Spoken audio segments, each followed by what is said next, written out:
Hello and welcome to Mountain Bike Britain, the UK's newest mountain bike programme. Over the next 6 weeks we'll bring you all the top action from the RAV4 Mountain Bike Series and National Championships. Organised by the British Cycling Federation, the RAV4 Mountain Bike Series is the UK's premier event, and the action is going to be fast and furious. And in addition to all this top action, we'll talk to some of the sport's hottest competitors and characters and get some of the gossip from behind the scenes. Coming up in the first programme, we'll be chilling with the top UK downhiller, Sheffield's Steve Peat. I want to be an alcoholic. We'll take a look at full-on downhill equipment. If you really want to go fast downhill, you need a bike that rocks. And we've got all the action from the men and women's Pro Elite class in round 1 of the RAV4 Downhill Series.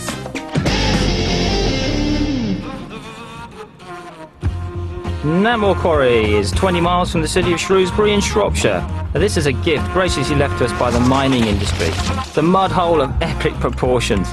The owners have converted it to mountain biking mecca. The riders have come from far and wide to ride in this playground of downhill, cross-country and BMX courses. Round 1 of the RAV4 Downhill Mountain Bike Series is here at Netmore Quarry. We've got most of Britain's top downhill talent here to shake off the cobwebs after the winter hibernation. Among the great riders we got here this weekend is the phenomenal GT rider Steve Peat, and we'll be hearing from him a little bit later on. Steve started this season ranked 8th in the world, but after his recent win in America, he could well end up the season in the world's top 3.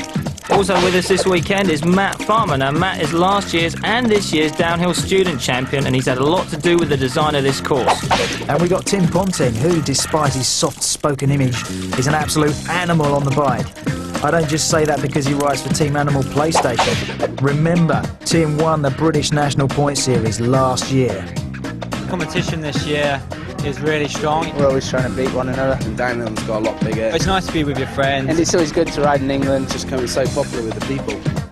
The women's field is equally competitive at Netmore. For one, we've got last year's national champion, Karen van Meerbeek. The Northern Lass Karen, she's got a new bike. She loves racing in the rain and the mud, so Netmore should suit her down to the ground. Karen's big rival is the young, cheeky Tracy Mosley, who won the National Point Series last year, as well as taking a silver medal at the World Championships. So many people believe she's England's hottest emerging talent. Our Scottish champion is Emma Guy. She'll also be a strong contender for victory. On the day, if Emma puts things together, she can beat all of them. But being consistent is going to be her challenge. I've been training hard through the winter. I feel right on for it this year. I enjoy my cycling a lot more over the winter. You always want to do well at home. I'm looking forward to it. Yeah, give me a shout when I go fast. Now, despite breaking her arm, Kerry Basin will still ride today. Broken arm. Nicely strapped up here. Missing at this event will also be top rider Helen Mortimer. I was in a car accident last weekend, so unfortunately I had a bit of a neck injury, so I'm out for this weekend, but I'll be back for the next round at Cheddar.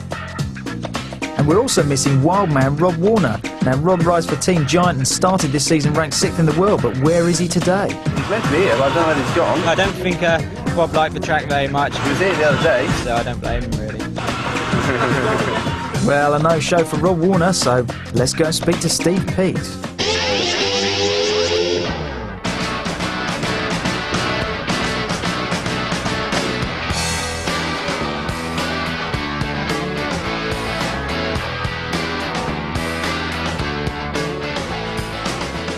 My friend at school, I borrowed his bike one day. I had it in first gear and I was just spinning around really fast, and I just enjoyed it loads. So after that I saved all my money, went and bought my own bike. I rode casual for like a year, just going out weekends with my friends, went on a night ride, and then that club organised a race. So I entered that race and won like the first race. So I just carried on going from that. I was an apprentice plumber when I left school. In '95, I got a pro deal offered to me from a sponsor, go do all international circuit, get paid for it. So that was it, sack work. I want to win everything that I ride. I do have to work on it a lot, train hard, I'm strong. And my technical ability is just good. I just want to win everything now, so my competitive edge is really strong.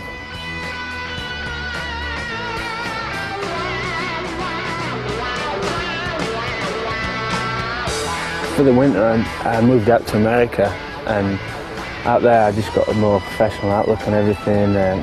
All people that I know there, real professional, I got away from like Sheffield for a while, which is where I've grown up and where all my friends are, and it's hard for me when I'm in Sheffield not to go out and socialise, if you like to say.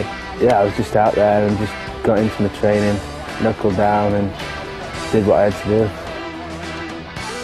This year I've had a couple of like top 10s.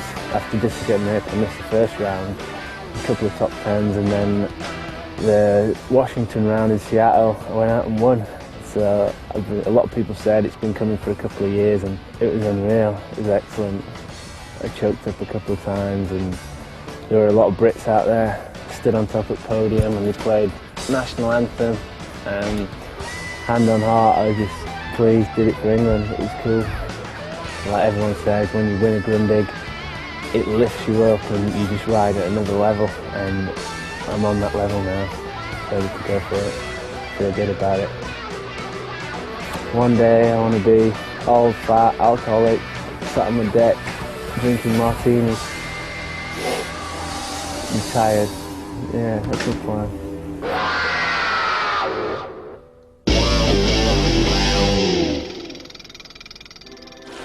Well, the summer weather here at Netmore has been, in a word, English. First it rained, then it cleared up, then it rained again, and now, well, it's snowing.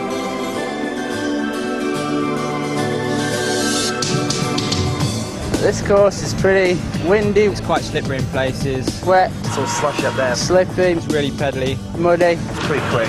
Rooty. Bit of a power course. Pretty horrible out there. It's getting faster. It doesn't faze me at all. Let's see what happens. Doesn't faze me at all. Pretty confident Steve Peat. Now here's a nice little map of the course. Rog, let's see what we've got in store. Yeah, Roy, well, this course drops about 400 metres and it's going to take riders about 2 minutes to complete. And I tell you, anyone who gets near the 2 minute mark will be an absolute legend. Let's have a look at the head cam view. Look at that. Yeah, fast off the blocks, then we come into a fast sweeping left-hand bend. Look at the amount of water on the course. That's going to be treacherous for the brakes. And then the first really exciting point, a big jump coming up. Check out the shadow. Here we go, the runway. Yeah! Massive jump, that one.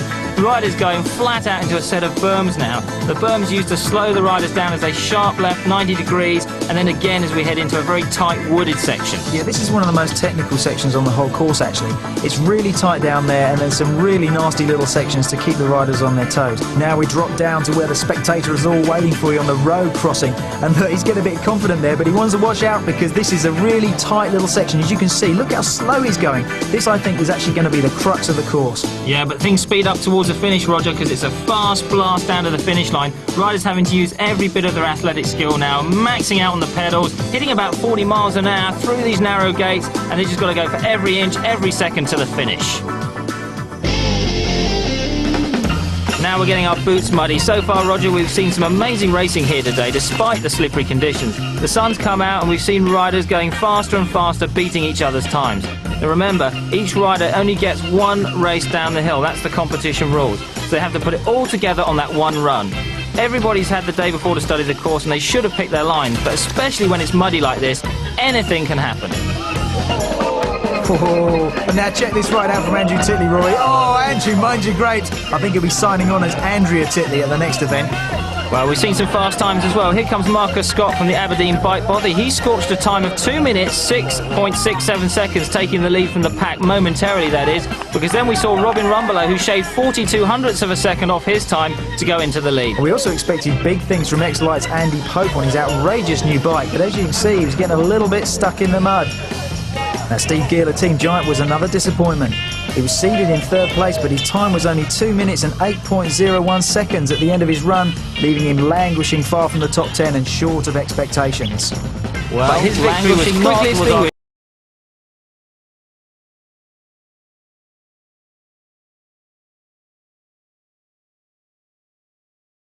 Well, this man, Ed Mosley, had beaten by a mere 500ths of a second. He went into the lead with a time of 2 minutes, beaten by Scott Beaumont from Team Kona, who was then in turn beaten by Mark Davis. It's all a bit like War of the Roses, really, isn't it? I mean, Henry V killed Hotspur, killed Harry III, who stabbed Hal. What? The one ride we want to show you, though, is this one by Nigel, who's that? Page. Now, Nigel's not a top-seeded rider. In fact, if you look at his riding style, he looks a bit raggedy on those corners, but don't let that deceive you. He's a top technician. He puts his feet out and looks a bit sketchy, but overall he's very fast.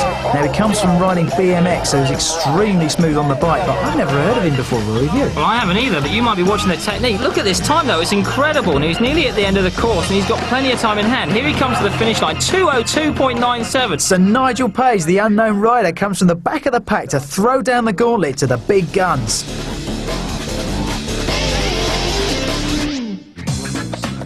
Coming up in part 2, we've got cross-country action from Margam Park in South Wales. We take a look at some full-on downhill machinery. And we've got all the action from round 1 of the RAV4 Downhill Series.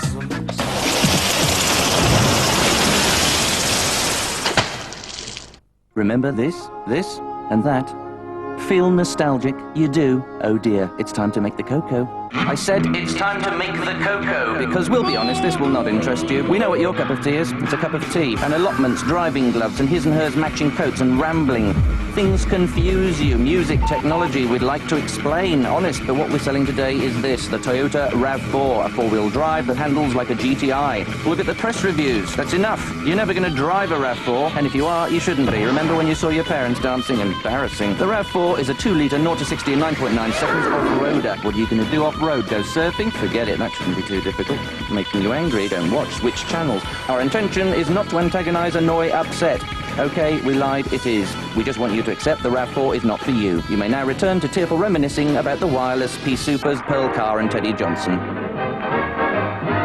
Thank you. The RAV4. The car in front of the car with a knitted steering wheel is a Toyota.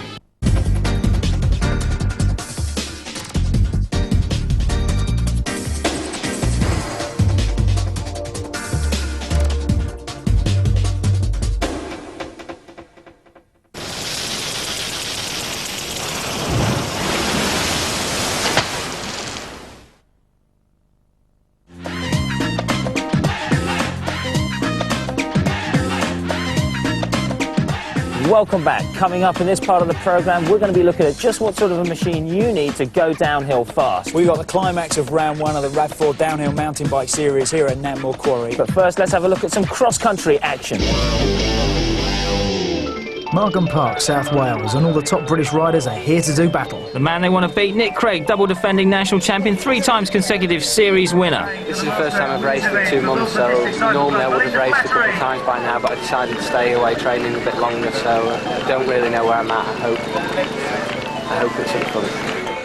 Well, the course is 4 miles long and riders go around a punishing 6 times. All told, it takes them about 2 hours to do it, and as you can see, getting a clean start is essential, isn't it, Rory? That's right. Well, Nick Craig wanted to be in front, but he's not in the front on this start. He's kind of packed into a bunch of about 10 riders, but here we are into the race. Nick's now leading wearing that national champion's jersey, but he's got company up this climb from Paul Lazenby from Team Mercedes Marin. Yeah, as they go down into the woods and down that descent, you can see Paul Lazenby now doing his share of the work, leads Nick through the river crossing before the final descent to the line, and as we can see, Paul Lazenby does what's necessary and crosses the line to be the first RAV4 cross-country winner. In the women's race, it was Louise Robinson from Team Rally who was the hot favourite, but out on the course there was a lot of duking going on for silver and bronze medal positions. Now this is Isla Roundtree, teammate to Louise, currently in silver, but right behind her, Jenny Copnell, who did in fact overhaul her just before the finish. Meanwhile, up front, here's Louise taking victory.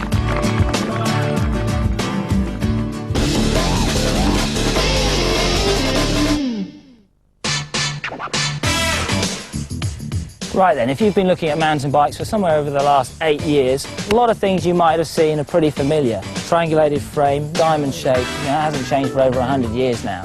1 or 2 features creeping in though to make the cross-country bike a little bit more special. The additions like handlebar ends, allow you to get a good grip at the front of the bike, power up the hills. Also clipless pedals here, riders can snap in, snap out, real easy, a bit like the ski binding thing. Maybe some front suspension, good shock absorption, more comfort. Pretty high technology creeping in now as standard on a lot of bikes. We've got triple chain sets, so it means we've got 24 gears. It's not so much the number, it's the range of gears that's important. Really, it's a kind of take-you-anywhere machine. And some of the downhill machines that are coming out now are just awesome. Come and have a look at this. This is a full-on downhill machine. Now, this bike means business, very, very different technology. Lots going on here. Full travel, long suspension forks. We've got 6, maybe 8 inches of travel at the front end, really like a motorbike fork. Triple clamp design. This gives a very strong, very meaningful front end on the bike. At the top, control of the fork and the whole bike through some very wide handlebars, very stable. On the end of these bars, twist grip gear changes. Hydraulic brakes, have a look at this. Down here we go to the hydraulic brakes, which are disc brakes now. Look at this. Disc brakes, hydraulics operated on big fat through axle hub, 20mm axle, really solid, really stiff, real performance, specialist equipment. This is where the crux of the matter is, this is where all the action's happening, right here. Big linkage system, big aluminium plates linked into high technology coil and oil suspension and air suspension systems with tunable damping, the works. Gears is totally different. Here we've got single chainring now, not triple, with all these extra gizmos and devices here to keep the chain on. Pretty radical stuff. Riders using flat pedals, loads of grip. These things really stick to the bottom of your feet. At the back end here, massive wide rims, big fat tyres, lots of grip on these babies. Riders choosing tyres for every different condition. Tyre choice absolutely crucial. So the whole bike geared towards one thing, that's going downhill fast. Meanwhile, we're back in the mud pit for the women's downhill competition. It's flat and it's hard work. It's not a long course. A lot of it's had to be sort of man-made. But it's good fun. I like the work. And it's quite testing. The bogs. You know, it's going to push you physically. If it rains, I like it even more. You know, I'm from Scotland, I don't mind. Well, all the women being pushed absolutely to the limit today because the course has started to dry out a little bit, and here's Emma Guy having to work the bike and use all of her skill to keep the speed high, just dabbing on the brakes around this berm. It was good time from Emma, but it wasn't good enough to beat this girl. Tracy Mosley for Volvo Cannondale. She really is the young pretender. She took big chunks out of Emma Guy's time, and as you can see here, she's silky smooth through these sections. Just watch her come down through this river crossing. Absolutely perfect, but was it good enough? Well, I can tell you, folks, it wasn't, because here comes last year's national champion Karen van Meerbeek, also flying through this section. I think she's left her water wings behind today, but this is her real strength. Onto the finishing straight, and Karen, the true professional, she really knows if she just tucks in now, puts her head down and buries herself for the line. It's only a matter of a few moments before she takes victory. Now the one they've all been waiting to hear, who gets on the podium? Emma Guy for Team Rally in third position today. Silver medal today, Tracy Mosley. Even number one spot, Karen van Meerbeek for Team Giant UK. I like riding in the mud, and that's what we're used to in England, so... Let's get straight back up to the top of the course then for live coverage of the last four men down the hill. And here he is, the man to beat, Nigel Page, still leading the competition with a 2:02.97. Who's going to do it, Roger? Who's going to beat him? I don't know, Rory. If anybody can, this man can. Young Will Longdon, riding for MTB UK Specialised. He's one of our top riders. Out of the start gates he goes. Let's watch this man in action. Look how he's powering that bike. He really is an aggressive rider. Really works that bike for all it's worth. Sliding that bike round the corner as well. Yeah, some would say that Will is possibly the fastest starter we've got in the country. Question is, he's got the speed at the bottom part of the course. Works it around this bend now. Looking good. He's quite a lightweight rider, Roger, and this might favour him over some of the sticky sections today. Yeah, you can see he's a real flyweight when it comes to taking those turns. Let's see how he takes that bend. Oh, look at that berm. His front wheel nearly went straight over the top of it. Now he's coming down into the trickier section, into the woods. Breaking out now. Heading down towards the crowd. Now the crowd are going to love this section because this is Will's speciality over the jumps. He's just adjusting his goggles there, look. Yeah. Got a problem with the mud? Maybe pulling off a... no, it's a disaster. He's pulled his foot out of the pedal and obviously just not quite concentrating enough as he goes into that section. It's all the way to the line now, but time is ticking away, look. It's going to be outside Nigel Page's time by... Oh, yeah, look, it's gone already. You can see the body language. He knows it's not going to cut it. No, not good today. Will Longdon, 12th position. So who's left in the pile? Next man here, Stefan Gleed. Now, Stefan Gleed, former cross-country rider, actually, so he's got the power, he's got the stamina. He's also come on very well the last couple of seasons. We heard him saying earlier on he didn't have a good year last year. Maybe this one's going to go better for him. Yeah, I feel the need for Gleed. Speedy Stefan Gleed, he can really fly, this guy. Want to watch him go down that first jump. Nicely taken. Keeps it nice and low. They don't get an awful lot of air, these guys, because air time, of course, loses seconds. Just nicely over those little humps and bumps, disappearing into the woods. Crowd waiting expectantly for Stefan Gleed as he comes into the berm sections. Riders using some very different tyre choices today. Stefan using some monster front tyre there, but it seems to be working well for him. Then jumping into this section now, this is where Will Longdon made the mistake. Let's see if he gets it right, drops down towards the crowd. Yeah, it's quite a crucial section this, where you break out onto the road and you're greeted with all the adoring fans, and look how nicely he goes into the washboard. I thought for a moment he was actually going off to the left there, but he pulled it back in, didn't he? Yeah, kept it under control. Now this is where he's going to shine. He's going to hammer. He makes it look so easy. He's very, very fluid, but look at the time. It's a good time. It's a 2:01 or thereabouts he needs to beat. It's going to be close. Second position for Stefan Gleed. Good riding from Nigel Page still leading, but second's good. It could be on the podium. What about Tim Ponting then? We've talked about Tim. He's riding board number 1. He's the fastest man last season. Here he is. He's off the blocks, not looking half as fast as Will Longdon, but we know he is Mr. Consistent. So he has to be consistent, and he has to keep the power on down the bottom. That's what's going to do it for Tim today. Nigel Page still in the lead, amazingly so. And Tim Ponting, this is the man that Nigel's going to be biting his fingernails over right now. Yeah, I think a lot of people see this as the main danger man.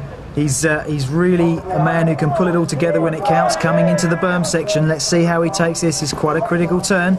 He's looking actually as though he's a bit off the pace, but he's a very smooth rider and he doesn't give a lot away in his riding style, but he kind of looks to me as though he's flagging a little bit. Sitting down a little bit, obviously just trying to gain some strength over those bumps, but he really wants to be standing up. Now he comes down to the difficult jump section here, past the big crowd. Is he going to ride this one smoothly? Oh, a big jump there. Now that's a very sketchy landing, so quite a risk to take, but he knows it's all or nothing. The time, 1:55. This is looking promising. He's pedalling a big gear. You can really see him. He looks quite slow, but he's actually really pedalling a big gear to give him a lot of speed there. Slipping away, just slipping away. Nigel Page still in the lead. Just Tim outside. Ponting in 3rd position. So Tim Ponting could be knocked off the podium. That would be a revelation, because Steve Peat here, Team GT, he's the man, isn't he, Roger? Yeah, he's the only man now who can take it away from Nigel Page, and what a brilliant race that man's had. But look at this guy. We've got to watch this guy in action. This is the master at work. It has to be said, Rory. He is in a league of his own with maybe a couple of other riders worldwide. He really is absolutely one of the best mountain bikers in the world. Sketchy Steve Peat riding very beautifully around that section. He just slides the bike. Nothing seems to derail this guy. Watch him in the berms as well. Push the bike hard around the corner there. Nice. Look at his goggles. Yeah, his goggles are down as well. All the riders seem to have trouble with them up. But look at that as well. A different line from everybody else. High on the left there. So Steve once again writing the rule book in this race.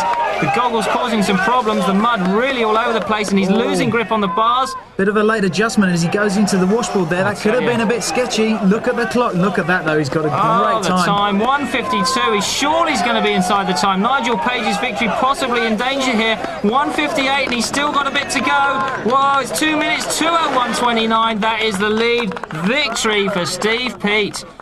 What a result. And onto the podium in 3rd. Welcome for Team Marin, Stefan Gleed. I had an absolutely terrible season last year. I'd absolutely flown the 2 years before that. I'm finally had a good hard winter of training. I've got it all together again. Please welcome Nigel Page. Top ride by Nigel Page today. I'm pretty pleased with that second. It's a good start to the season, like. Just have to see how it goes for the rest of the year now. Try and stay on my bike. He is number 1. Please welcome Steve Peat from Team GT. Well done, Mark, Tim, Stefan, Nigel and Steve Peat, champion today for Team GT. Well done. Yeah, I'm really happy with it. I've not been on my bike for a while, so it's the first race back. I'm stoked to be wearing it.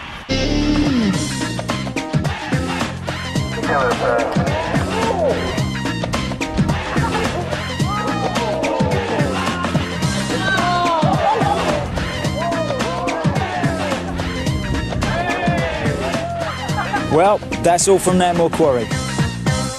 Next week, we're talking a British national champion, Rob Warner. If I'm really up for it, then I don't think many people in the world can beat me on the right course.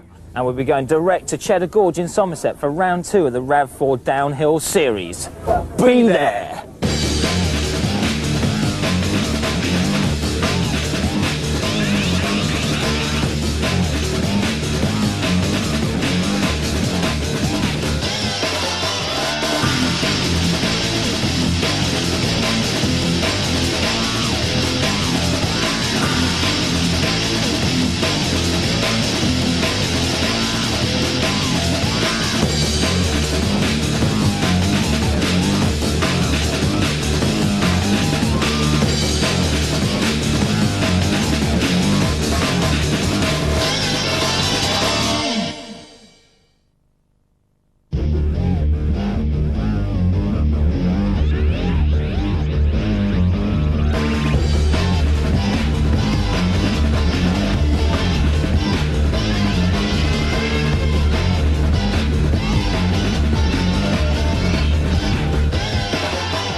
welcome to Mountain Bike Britain. Say cheese! We're here in the heart of Somerset at Cheddar Gorge, where of course they mine the world's finest cheese. You don't say. Get away. But we're also here for round 2 of the Rev 4 Mountain Bike Series. So what have we got to look forward to? Well, coming up in this week's show, we meet Britain's loudest downhiller, current national champion Rob Warner. I'm desperate to win another World Cup. I'll do everything to do it. And I'll be taking you to check out all the hottest new gear in the pits. Look at this. We've got all the action from the men's and women's Pro Elite class in round 2 of the Rev 4 Downhill Mountain Bike Series. The town of Cheddar itself nestles below the beautiful Mendip Hills, and it's a well-known mountain bike location. And of course, we're back again at what is now an established fixture on the national calendar. It's also the home of the infamous Cheddar Challenge, one of the sport's most renowned events. And as you can see, the course is steep, fast, and very dangerous. Oh! So Roger, we've been watching the riders in practice. Who do you think's looking fast? Well, Rory, the money has to be on Steve Peat and Rob Warner. They're our top 2 riders in the country, and both are storming at the moment. But Rob Warner wasn't at Netmore, so he's going to be looking to get one over on Steve, get a victory in his pocket to put him level back in the series. Yeah, I'll have a go. Why not, eh? I'm here now. I'm looking forward to going straight over the top of that berm out of control. But I'm going to be looking at Will Longdon. He's smooth as a tube of crisps on this course. He's a delight to watch. And he could well be looking at muscling in on the big boys and getting a result here this weekend. OK, I hear what you're saying, but, you know, I've got a sneaky suspicion that young James Alloway's going to come through for me this weekend. He was riding really well last year. He's on a new team this year. He's been riding in America. I know he's good at speed. And also, I caught his team mechanic taking his brain out only this morning. Rory, you are a one. In the women's event, we've got all the top riders here this weekend. Yeah, look, Helen Mortimer is back now. She's recovered from her car accident. She has to be a favourite here today. I'm really pleased to say that Helen, with some great results in the Grundig World Cups, is currently 4th in the world, and she's got puppy power. Yeah, I'm feeling really good. Had some good training for the last couple of days, so I'm looking forward to it. Yeah, I had a neck injury from a car crash for the last round, so I'm looking forward to this one. But Helen's big rival will be Karen van Meerbeek. Now, Karen has won here before, and she's a 4-time national champion, so with the new support from Giant, I'll be very surprised if she wasn't on the podium today. Scottish fans and myself still waiting to see Emma Guy show us what she can do. She was on the podium in 3rd at the last race, but has she got what it takes to thrash the others today? Yeah, it's pretty dry, so it's good. But there's another guy I really want you to meet, and that's Rob Warner.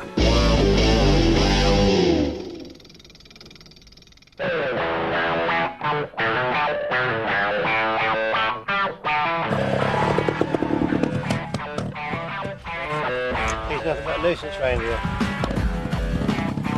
That's bad.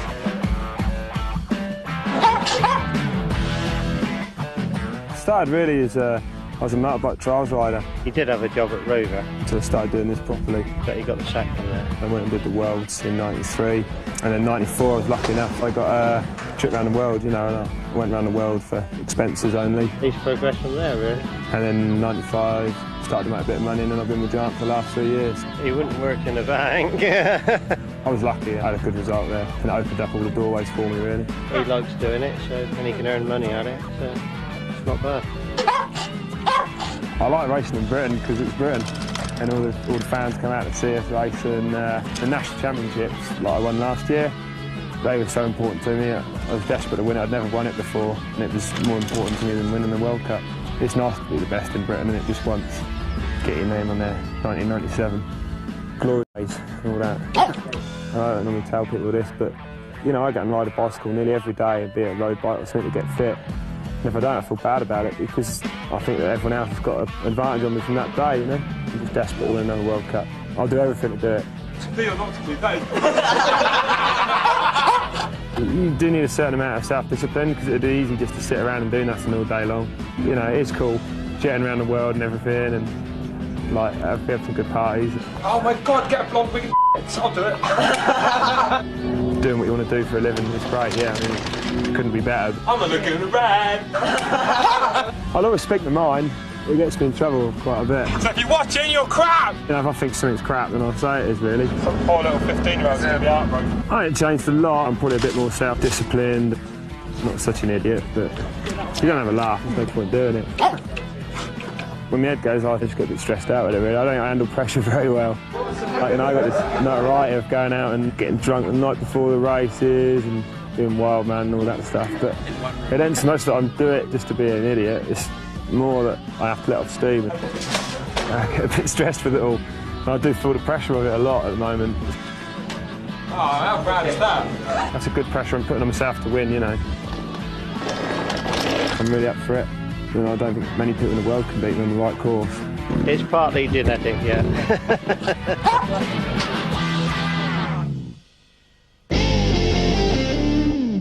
Last week's show was the first event in the series of Muddy Netmore Quarry. Steve Peat won the men's, but the big story was the arrival of this man, Nigel Page, who scorched from nowhere to take second place. I'm pretty pleased with that second. It's a good start to the season, right? And here it is, the leaderboard from last time. Now, will Nigel Page be able to steal the cheese from under their noses again?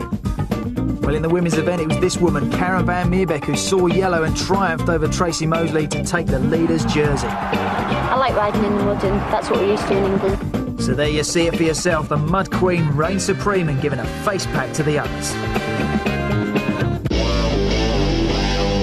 In complete contrast to round one at Netmore Quarry. Here it's beautiful and sunny, and we're going to be up for some record times on the course.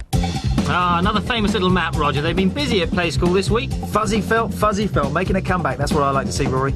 OK, let's go back to reality. Let's go to the top of the course, see what we've got in store this week. Well, Rory, as you can see right from the line, this course is not for the faint-hearted. Ow! Oh, what a start. They don't get any chance at all. Straight down to business, through the first corner and into terminal velocity. Yeah, we're coming up to Viper's Vow now. The course opens up into Meadowland area. We've got a very tight single-track course. One mistake and you're going to bail off into the long grass. And repeatedly, there are a few snakes in there.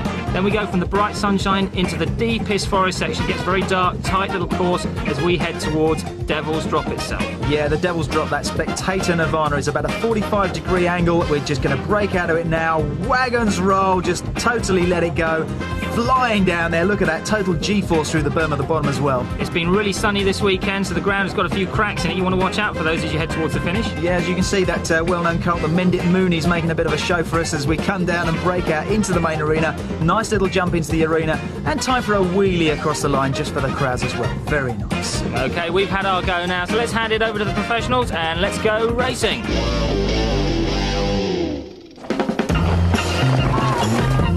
Well, so far, Rory, the racing has been fast and furious.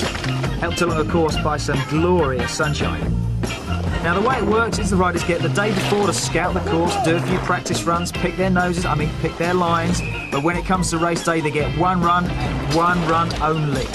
Yeah, Roger, it's do or die. You just have to be able to put it all together on that one run. Based on the rankings, the slower riders actually come down the hill first, and then we set off the faster riders. But as downhill mountain biking has become so competitive, especially in the elite category, it's really hard to say who's going to be fast and who's going to be slow. Really, it's all been proved today, hasn't it? You're absolutely right, Rory. Today, our first rider down the course was Steve Gill. Now, you wouldn't normally expect a fast time from the first rider, but look at this. He's just charging these sections. Steve is considered by many to be our best jumper in Britain, and he's also held the world bunny hop record, but he's a serious downhill racer as well, and today proves that. So a shocker as Steve Gill crosses the line with a blistering time of 2 minutes and 13.07 seconds, and try as they might, nobody can seem to beat that time. Not even Mad Matt Farmer could do it today, giving it everything, but it's not enough. And here comes Stefan Gleed losing some speed towards the finish. He's got problems coasting in, having to punt it to the line. And my tip for the top as well, Will Longdon, he couldn't do it. Just watch him try though, because he's really on the edge. Look at that, absolutely hammering it through that corner, but he just couldn't match the speed that was needed. But listen up, last week's hero, here he comes, Nigel Page. Has he got what it takes? But listen carefully, because I think he's got a flatty. Yeah, that rear tyre is low to the ground. And then came Ed the Shred Mosley. Now, Ed has to constantly remind us and everybody that he started mountain biking before his famous sister Tracy. Tracy's many victories probably been sparked by some sibling rivalry, because Ed is absolutely charging on this course. Look at him come to the line now. He's ripping for it. Oh, just half a second behind the leader, Steve Gill. So close. Yeah, absolutely amazing, Rory. Everybody's been breaking themselves trying to beat Steve Gill's time today. We got 5 riders left to go now, including Rob Warner. Coming up in part 2, we've got cross-country action from the RAV4 cross-country series at Netmore Quarry. All the latest hot products from the pit lanes, and there'll be more RAV4 downhill action from here at Cheddar Gorge.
Welcome back. Coming up, we've got all the hot products from the pit lanes. We got the climax of round 2 of the Radford Downhill Mountain Bike Series. But first of all, some cross-country action.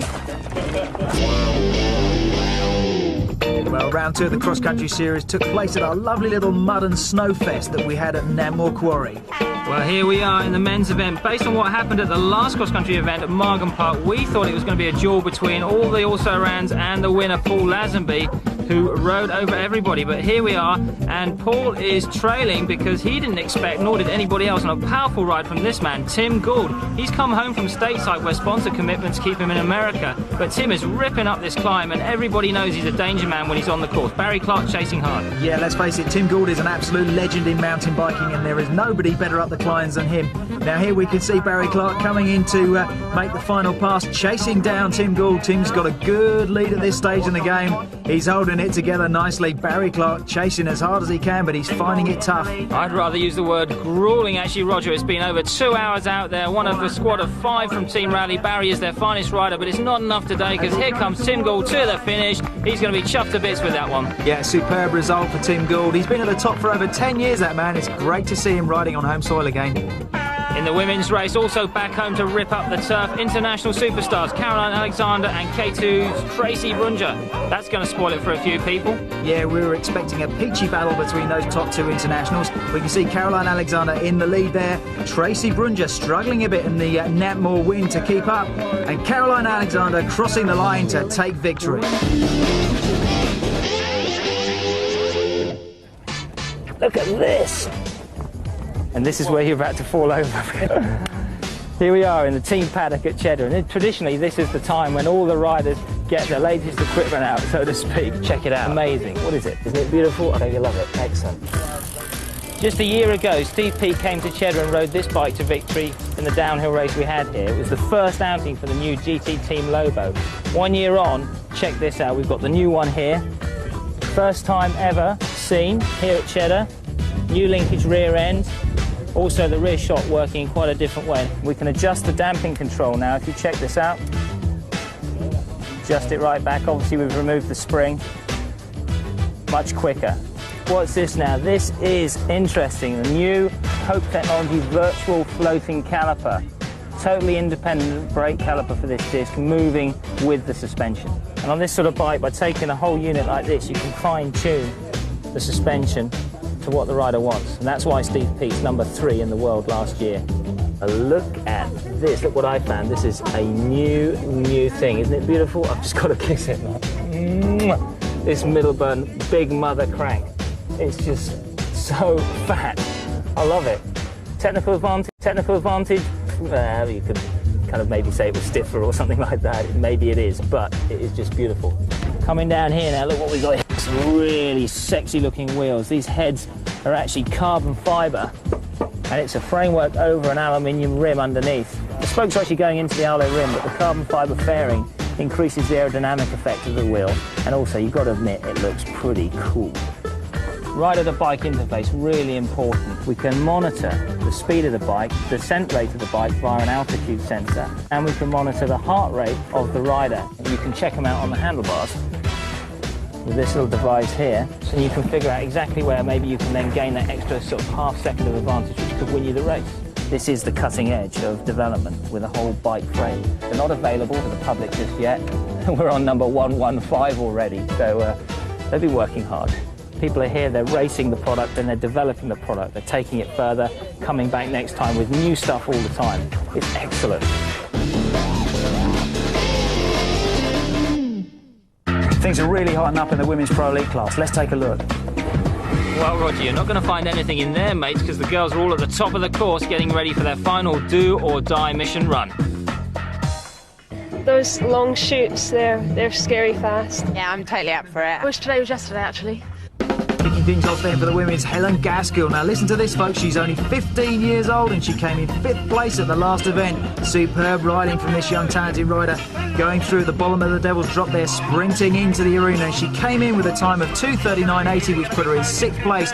What a bright future she's got. And here's our expected superstar, Helen Mortimer. Now she's ripping on this section of the course, but going to have to watch the clock closely. Remember, she's had some time out and she might have lost some fitness. The time slipping away. Helen coming in 2:37.56, not a great result. And Emma Guy also missed the podium with a time of 2:36.92, so not a good day for her either. So he's been doing all the shunting today then, Roger. This is who? Tamsin Green for Team Giant. A sneaky signing this year. An excellent signing because she's been working her way up the pack and she comes 3rd today. Going one better than Tamsin is Tracy Mosley, doing it again, getting silver medal position. She rode nearly 5 seconds faster than the rest of the pack today, but it wasn't good enough for the win. No, not good enough to beat Karen van Meerbeek. That leader's jersey looking bright on her shoulders yet again. She scorched it, riding 2 seconds faster than Tracy. A very convincing win for Karen, who is simply unbeatable at the moment. Let's have a look at the leaderboard. There it is. Karen van Meerbeek, the winner, easily. But the new star on the podium, Tamsin Green, getting 3rd place. Tamsin Green, and that is a great result. Tracy Mosley, Karen van Meerbeek, our winner today, with fine style, 2:28.95 the time. Bit of a panic at the start. I was late, and then my number fell off. So it was a bit of a mad rush up there, but obviously helped it, took my mind off it. Back with the boys, and for the final riders in the men's Pro League class, it's back up to the big hill. Okay, grab your cheese crackers and your can of ale, because here we go. Yeah, front row seats are going fast. I think we're trying to keep one wheel on the ground. Practice was good. Hopefully the sun's going to come out again. Should be a good day's racing. How fast are you going? I don't know, I didn't have time to look at my speedo, Rory. Well, how fast is young James Alloway going to go? He's my man. I reckon he's going to do the business today, Roger. Let's see how he gets on. Off the start, and he's flying into this one. This guy is supersonic. Yeah, absolutely brilliant through that start section.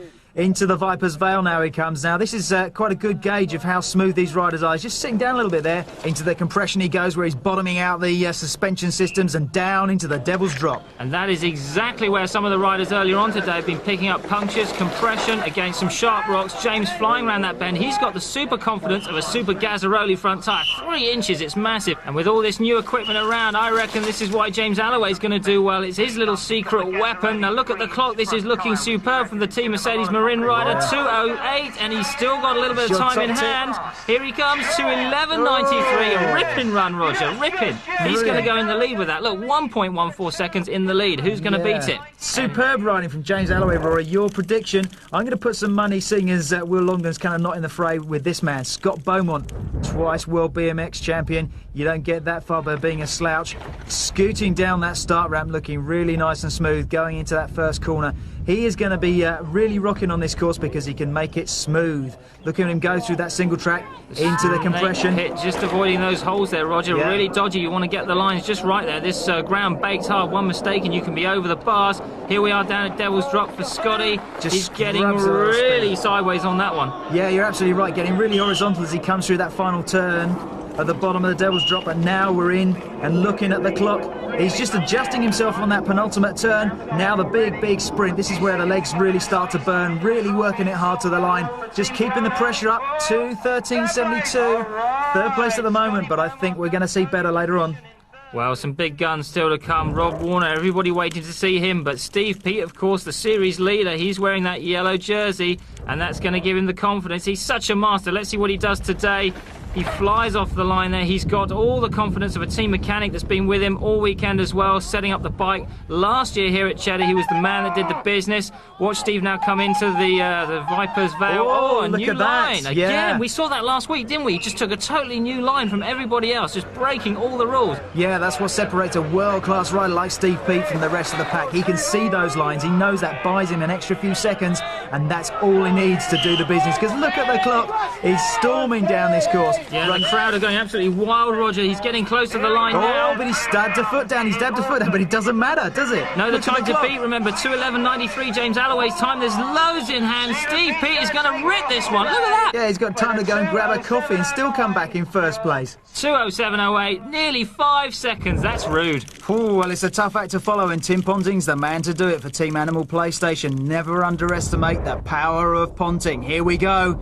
Good one off the start line for Tim. Well, waiting down at the bottom, it's going to be Steve Peat. He's going to be biting his nails today because we might think Steve's the champion of champions. We do not underestimate, and nor does Steve, the ability of Tim Ponting to do the business on the day. Here he comes. Oh, he's getting some big air there, took Roger. the direct line through the compression, but scooting out the other side into the Devil's Drop. He knows how to ride this one. Look, pedalling practically the whole way down it. Yeah, but watch the clock, Roger, because this is crucial now. We're approaching the final stage of the course, as we well know, and Tim won't be thinking of time. He'll be thinking of speed. The clock ticking away, 2:07.08, the time to beat. It's going to be close. He's kind of looking again to me as though he's a little bit off the pace at this stage in the game. Oh, it's slipping away already. It's not going to be first, but wow, we're going to fight for a podium position for Tim Ponting. 2:13.32. Not quite good enough. Oh, again, the oh so nearly man. Tim always just losing out. He's going to have to do better next time. But now it's Warner time. Wild man Rob Warner in action at last. This is the moment we've been waiting for. He's ranked #1 for this race. Away he goes from the start block, absolutely hammering down those rocks in the start straight, making it look as though it's flat as a pancake and into the first turn. Now down at the finish, everybody very nervous. Here we are in Viper's Vale, and a snakebite victim doing the right thing, getting well out of the way of Rob Warner, who flies past this earlier rider. And Rob Warner now absolutely hammering. This is the moment of truth. Is it going to be good enough for the man from Team Giant? The time is 2:01 at the moment. He's got a few seconds. Fly through that section. He was absolutely on the level. Come on, Rob, you can do it. He's got to give every inch, but already the time has gone past that of Steve Peat, so he's not going to be a win today for Rob Warner. In fact, he's not even going to be on the podium. He actually finished in 7th place. But what a sweet surprise for Steve Gill, our first rider down on the podium in 3rd. And Jabet came off with James Alloway. Giant UK, Steve Gill. I had a good run, it's good. I've been training pretty good, so let's hope some more during the rest of the year. In the silver medal position today, James Alloway. Oh, it's amazing. It's a dream, really. Give it that round of applause. Steve Peat, the champion today, and leading the series. James Alloway, Steve Gill, Tim Ponting, Scotty Beaumont. That's a great podium, I think you'll agree. I had a perfect run, got all my lines I wanted to get. No real sketcy moments. I heard a dab on the last corner, but I didn't lose any time from it. It was a good run. 2 out of 2. Hope to keep going.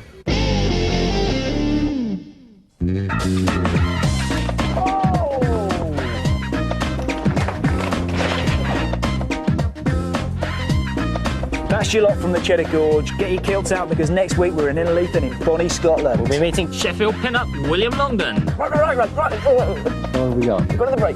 We're going to be taking an in-depth look at suspension. And we'll be bringing you all the action from round 3 of the RAV4 Downhill Series. Be there.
Coming up this week, we meet Sheffield callboy William Longdon.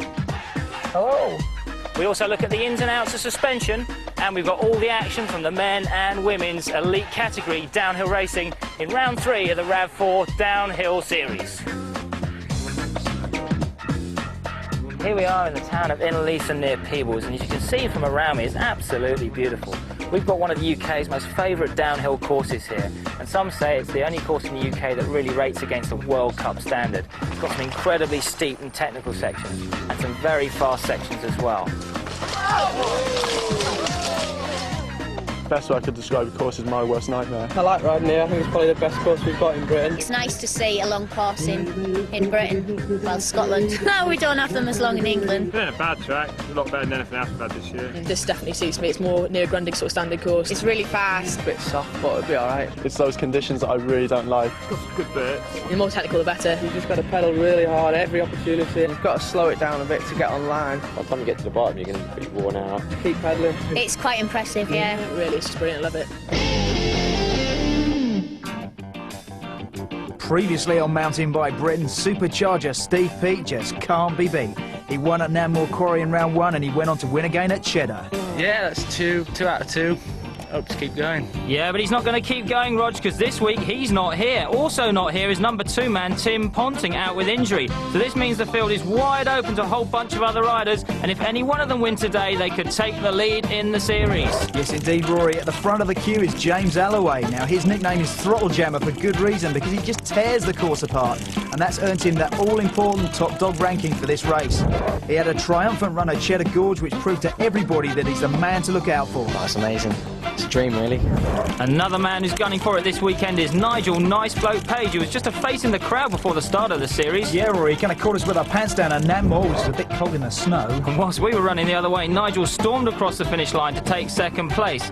Now, he's a marked man now, and we'll certainly be watching him very closely because he's going to be a hot favourite to do well here in Scotland. Rob Warner's here, and he's out for blood. He's a top world-ranked rider, and we'd normally expect the wild man to be up there duking it out with Steve Peat for the series lead. But Rob hasn't found consistency this season. He came a disappointing 7th place at Cheddar Gorge and is only ranked 6th for this race. So if there's one man desperate for a podium place this weekend, it's Rob Warner. Now come with us to Sheffield to meet MTB UK pin-up Will Longdon.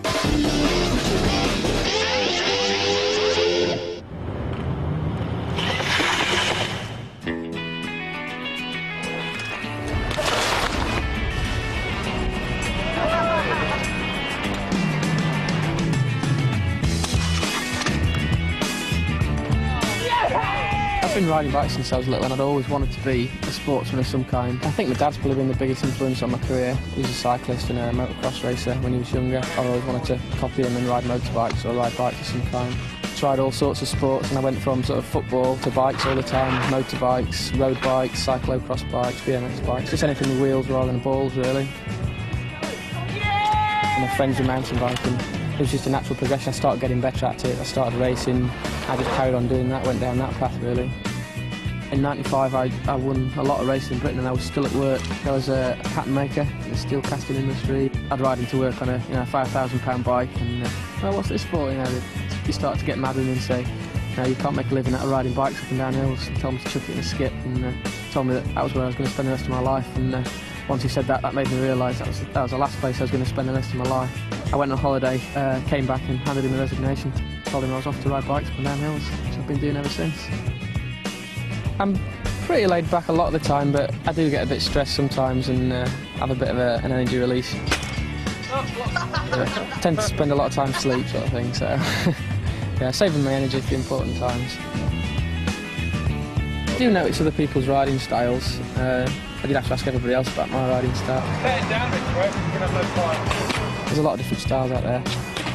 They all seem to do the job. I seem to be able to concentrate better when it's really heavy rain, really muddy.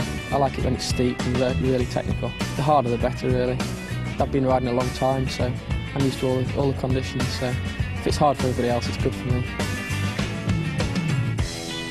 It's really hard work being a pro mountain biker. No, I wouldn't recommend it to anybody. You wouldn't believe what we have to go through, as you can imagine, but it's a horrible job. Yeah. Rewind the tape.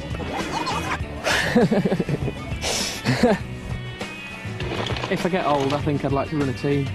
I can see a lot of potential in young riders now. I'd like to think it might be worth putting some of my time into sponsoring them and helping them, giving something back to the sport.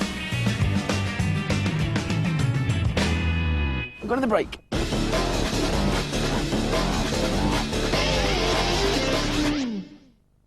Well, here we are back up in the big country, and the riders are quaking in their kilts. It's all in my mind. If I'm happy, like, if I'm in a good mood, and if I'm up for it, then like, I can beat anybody. I try not to think about it too much with the results and stuff, just concentrate on what I've got to do. I'm just going to try my hardest, just try and stay on the bike. It's still wide open, it's still going to be a really exciting event. But hopefully it'll go alright. I can't be bothered, and I'll end up putting my feet up and riding down when I'm on the bars, you know what I mean? It's been going alright in practice, so hopefully it'll go alright. If you stay on the bike, we've all got a chance of taking that lead. We'll see who gets it right today. It's a bit of a lottery, I think. Well then, let's see what the lottery's got in store for us. High on the mountain, we've taken a trip by helicopter to the top, and they've been out with a strimmer, Roger. They've cleared the course, but there are big rocks and big danger in this high altitude section. Yes indeed, Roy, we're starting right up on the moor, so watch out for the double barrels, but you go scooting down at terminal velocity into the woods, and you have to be careful. The first of many bus stops hit you. Ding ding! Yeah, and these are major danger bus stops. From here they go on into the clear-cut section. Yeah, Rory, the clear-cut section is the part of the course that most of the riders fear. Watch out for Granny, out of the way, will you? You've got rocks, you've got roots, you've got a tight berm and a massive 3-metre drop-off. Yeah, and then we go to the rock gap. Here we come through the compression bomb hole. Out the other side, and look at that whiteout. This is exactly what the riders see as they break out and sprint for the line. OK, we got to get out of the way and leave it to the professionals.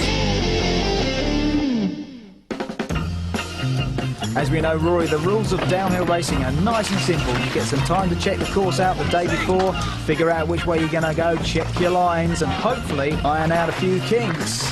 Oh, can be a painful process. Yeah, Roger, and the riders' lungs are going to be in pain as well as they come down towards the finish of this course. It's the longest one here at Innerleithen, and everyone's going to be so exhausted that they're finding it difficult to negotiate that infamous rock gap. Yes, Rory, good illustration of that would be to watch top Kona pro Scott Beaumont as he gives it a go in practice. Oh, what happened there, Scotty? You'll be pleased to know we got that on film. Do you want us to show that? Not really, but I guess you're going to anyway, so please don't. Now, once the racing starts, it's up to the top of the hill to wait your turn in the lineup. You get one run down and one run only, remember. The fastest on the day wins. Sound simple?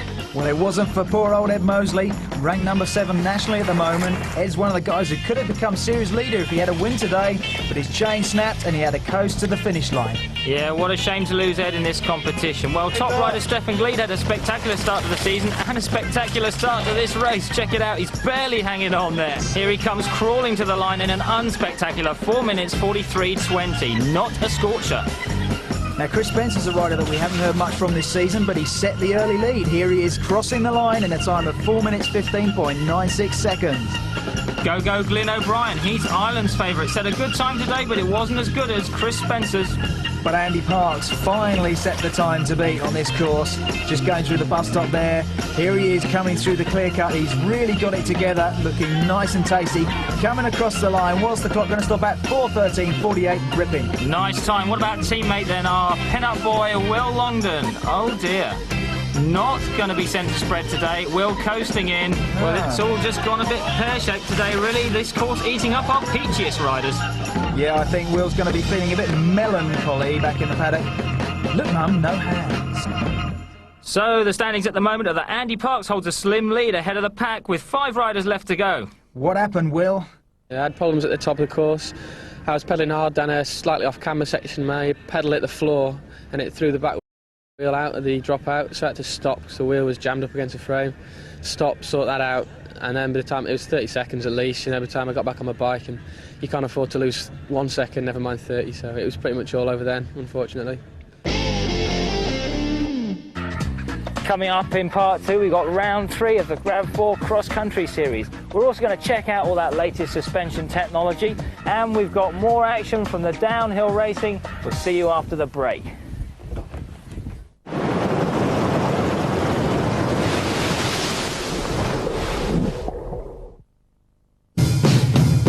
Choose life, choose a job, choose your commuter route, your business suit, your aftershave. Choose your pension plan, choose your football team, choose your hairstyle. Honestly, why would we bother with any of that? We chose not to choose. The reason? No reason. Who needs a reason when you have a mountain bike?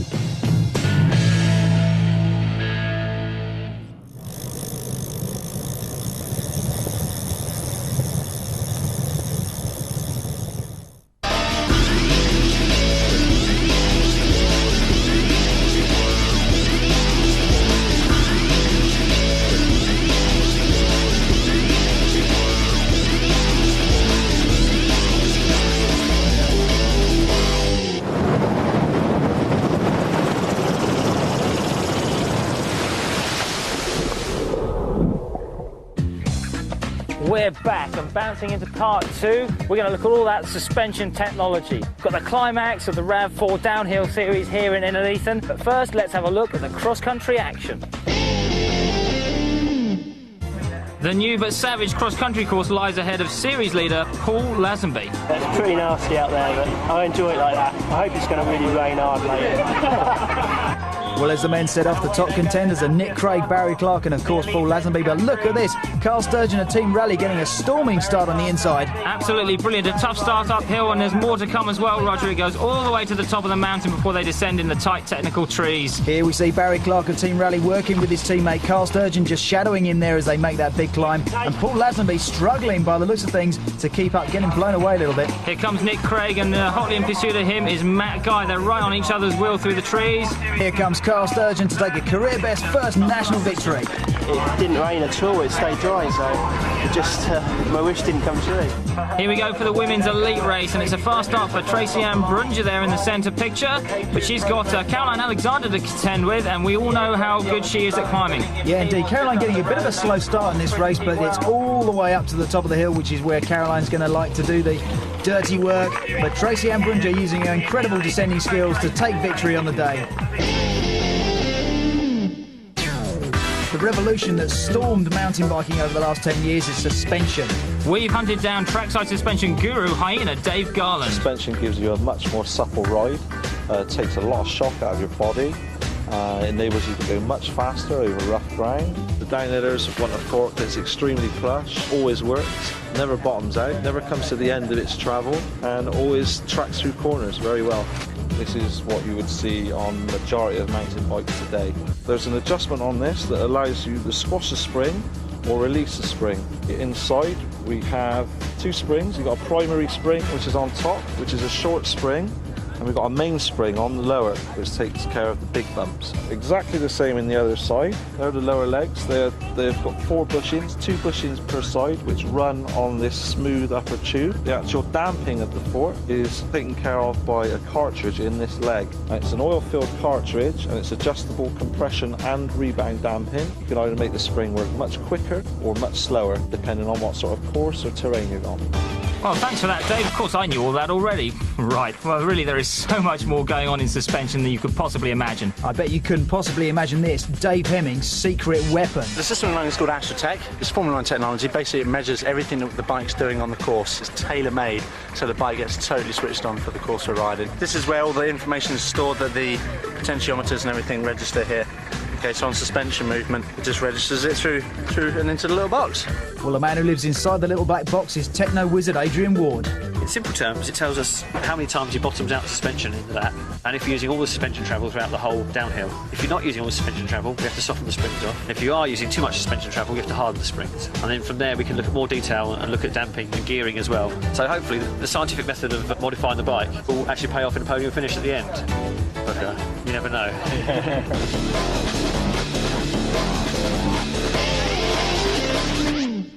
Previously on Mountain Bike Britain in the women's downhill event, both the first 2 races have been won by Karen van Meerbeek. Karen's main rival is Tracy Mosley, who has come second in the first 2 events, so she's going to be looking to swap places this time around with Karen if she can. And the question in everybody's mind is, will Karen van Meerbeek continue to dominate the women's event? She won the first 2 events by a comfortable margin, so there's no reason to expect different, but of course that yellow jersey can always be stolen away. If there's one woman who can do that, it's Tracy Mosley, and if she's going to do it, she's going to have to do it on this race, change her fortunes to get a win. A show stealer today, Roger, I think could be Helen Mortimer. In world ranking terms, she's actually ranked higher than Tracy and Karen, but she's still yet to pull it together on home soil. Well, as the racing got underway, we saw the same situation as in the men's competition. This course is claiming blood from the top riders.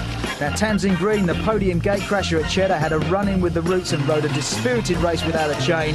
There she is cruising, and whoa, as you can see there, riding by the seat of your pants just does not pay off. All the local lads were cheering for Emma Guy from Team Rally. She lives just 10 miles up the road. She does a good jump through the wall here, but she looks absolutely wasted to the finish line. Well, let's take a look at your pick for the day, Rory. Helen Mortimer getting a really strong sprint down on the moors, looking nice and going, oh no way, Helen Karen's taken a big tumble there. There's some massive tree stumps just round the corner there, Roger. It's obviously claimed her big time. Yeah, looking a bit dazed as well from that fall. Come on, Helen, keep it going. She's so fast that even with a stack like that, she could possibly be in contention. Look at the clock. She's tucked in, she's lost the chain, but the clock is still looking impressive. Oh, what could have been?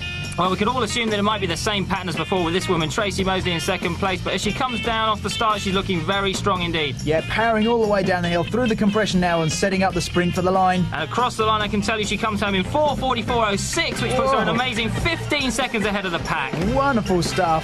Well, an exhausted-looking Tracy Mosley has only one concern, and that's the time now of Karen van Meerbeek, the only person who can beat her. Karen's off the starting blocks like a rocket. Yes, indeed, proudly displaying the leader's jersey, powering down now into the compression. This is the moment of truth, Roger, to see what the clock tells. Oh, but it's outside already. It slipped already, so Karen's not going to win it. So Tracy Mosley getting the better of Karen van Meerbeek for that essential win. And that's Miguel Helen Mortimer crashing into third position. Taking third today. Never mind. At least I know I'm riding well, so that's the main thing. Karen van Meerbeek. I knew I'd lost time at the top, so I had to try and make up as much as I could. But I was pleased with my result. Let's welcome from Volvo Cannondale, Tracy Mosley.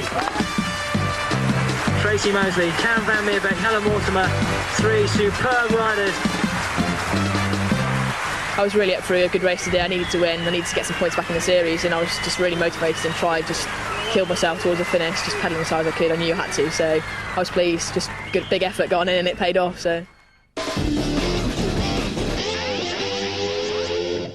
Well, the kilts are really flapping with excitement up in the woods because we've got just 4 more riders to come, Rory. And first up is Rich Warner, ranked 7th for this race. He's had some great results in Europe just recently. He's going to be gunning for it today. Yeah, he's the younger brother of Rob Warner, the man we're all watching out for. He's the mini disc to the Warner Brothers collection.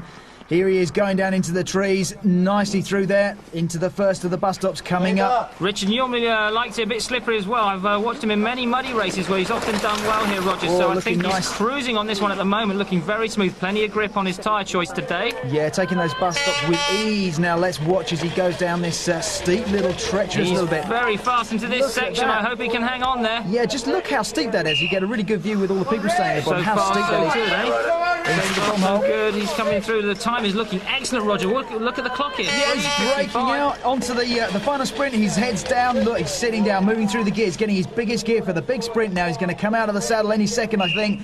Final big sprint to the line there. Here we go. Top gear. Really working it right to the line. He's not going to let up. Look at that. 4:09.88, a super time. Richard Warner storming into the lead, 4:60 ahead of the rest of the competition at the moment with only 3 to come. Yeah, that's going to be a tough time to beat, but this man could well do it, riding for Club Roost. Here's our friendly Nigel Page, ranking 3rd for this race. Everyone's going to be watching out for Nigel, and that jersey of his ain't going to stay clean for long. Not a good choice of colour, you might argue. Here he goes. Oh, just damn the foot a little bit as he breaks out into the trees. It is slippery up there now. The crowd standing well back for the approach of Nigel Page. He's just getting his line right here. It's absolutely crucial, Roger, to lift the front wheel onto these bus stops. There he goes. Nice and smooth through there. Yeah, some of the riders might have been taking some big air off the jump there, but he's keeping it nice and low. Nigel coming up to this dangerous crowd section now. This is where he drops in. One mistake and it's all over.